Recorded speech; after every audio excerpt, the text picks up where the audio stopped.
Chris কোলম্যানকে নিয়ে বাফুফে যখন এই সস্তা টানাটানি আর কালক্ষেপণে ব্যস্ত, ঠিক তখনই বাংলাদেশ ফুটবল ফেডারেশনকে কোচ নিয়োগ ইস্যুতে নতুন অফার দিলেন নেইমারের পারিবারিক বন্ধু রবিন মিয়া। বাফুফের এই অনলাইন ইন্টারভিউ আর ব্যাকডেটেড আমলাতন্ত্রকে বুড়ো আঙ্গুল দেখিয়ে রবিন মিয়া স্পষ্ট জানিয়ে দিয়েছেন, কোলম্যানকে নিয়ে এই টানাটানির কোনো মানেই হয় না। বাফুফে কর্মকর্তাদের তিনি সরাসরি আমন্ত্রণ জানিয়েছেন ব্রাজিলে গিয়ে সশরীরে বিশ্বমানের কোচ বাছাই করার জন্য। শুধু আমন্ত্রণই নয়, রবিন মিয়া গ্যারান্টি দিয়েছেন বাফুফে কর্মকর্তারা ব্রাজিলে গেলে যে কোনো বিশ্বসেরা কোচের সাথে মুখোমুখি সাক্ষাৎকারের ব্যবস্থা করে দেবেন তিনি নিজেই।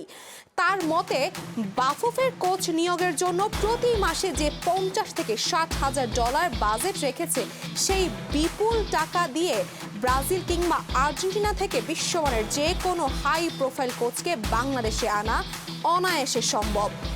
ল্যাপটপের স্ক্রিনে জুম মিটিংয়ে ইন্টারভিউ না নিয়ে বাফুফে কেন সরাসরি ব্রাজিল আর্জেন্টিনার নামি দামি ফুটবল একাডেমিগুলোতে যাচ্ছে না, সেই প্রশ্নই তুলছেন তিনি।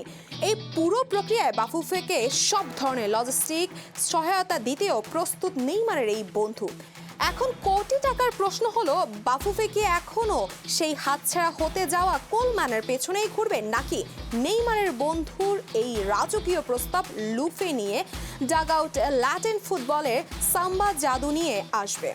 বাফুফের কর্তারা কি এবার তাদের অহংকার ধরে রাখবে, নাকি দেশের ফুটবলের স্বার্থে ব্রাজিলের বিমান ধরবে?